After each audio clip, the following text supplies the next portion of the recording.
নামাজ আনতে ফজরের নামাজের পর ফজরের নামাজ আদায় করে যেই জায়গায় বান্দা তুমি ফজরের নামাজ আদায় করবা ওই জায়গায় বসিয়া ওই জায়গা থেকে লড়া যাবে না। ওই জায়গার ভিতরে বসিয়া তোমার কোনো ইবাদত করা লাগবে না, কোরআন পড়া লাগবে না, জিকির করা লাগবে না, নফল ইবাদত করা লাগবে না। শুধু ওই জায়গায় বসিয়া সূর্য ওঠার আগ পর্যন্ত এইরকম ভাবে তুমি ওই জায়গায় বসিয়া একটা দোয়া আছে 10 বার পাঠ করবা।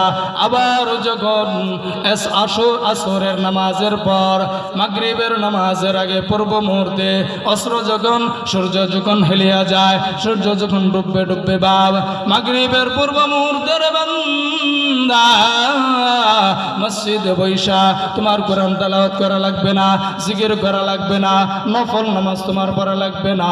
এই জায়গায় বসিয়া তুমি 10 বার এই দোয়াটা পড়বা, লা ইলাহা ইল্লাল্লাহু ওয়াহদাহু লা শারীকা লাহু লাহুল মুলকু ওয়া লাহুল হামদু ইউহয়ী ওয়া হুয়া আলা কুল্লি শাইইন কাদির।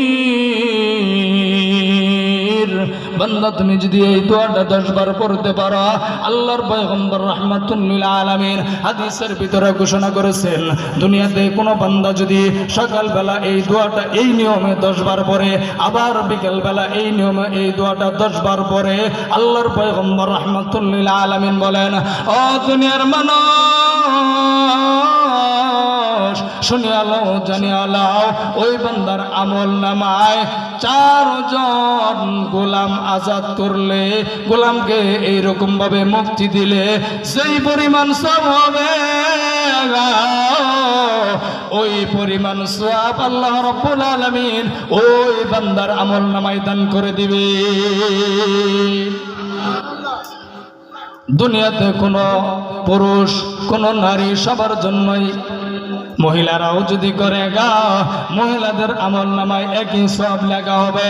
এর বান্দা তুমি আমি দুনিয়াতে আসছি, দুনিয়ার জিন্দেগির মূল্য দাও, দুনিয়ার সময়টাকে কাজে লাগাও রে বাজার।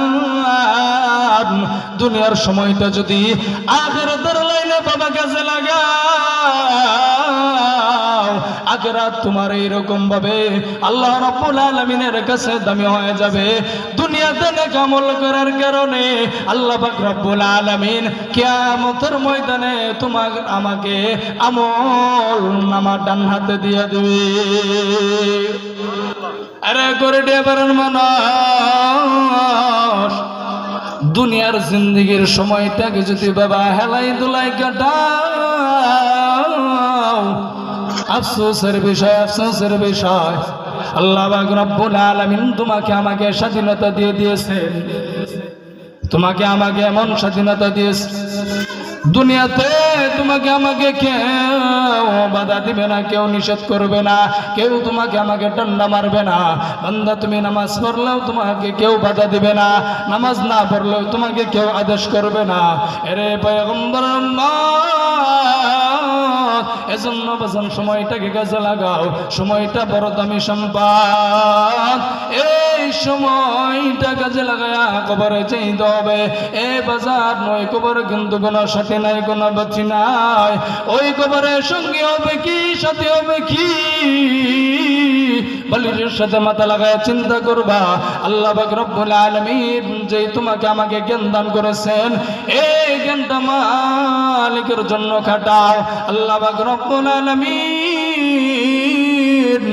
দুনিয়াতেও বরকত দান করবেন। আল্লাহ পাক রব্বুল আলামিন কিয়ামতের ময়দানে সময়টা কাজে লাগানোর কারণে আল্লাহ পাক রব্বুল আলামিন ফুলসিরাতের পুল অতি সহজে পার হওয়ার তৌফিক দান করবেন।